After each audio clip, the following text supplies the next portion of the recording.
बात कर लेते हैं दीना में young artist Faika Hamza oil painting में सबको पीछे छोड़ने लगी। पेंटिंग्स को देखने दूर दूर से लोग आने लगे। मज़ीद जानते हैं अपने नुमाइंदे रब नवाज गोंदल से। जी रब नवाज, जरा नम हो ये मट्टी तो बड़ी जरखेज है साथी।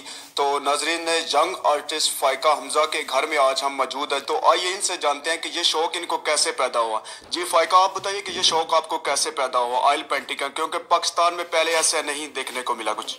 मैं उन मीडियम्स पे काम करना चाहती हूँ जिसमें पहले पाकिस्तान में काम ना हुआ हो, और मिनिएचर में काम होते लेकिन उसके लिए गुची इस्तेमाल होता है या वाटर कलर इस्तेमाल होता है, लेकिन ऑयल पेंटिंग में पहली बार इतने छोटे स्केल पे काम किया गया है।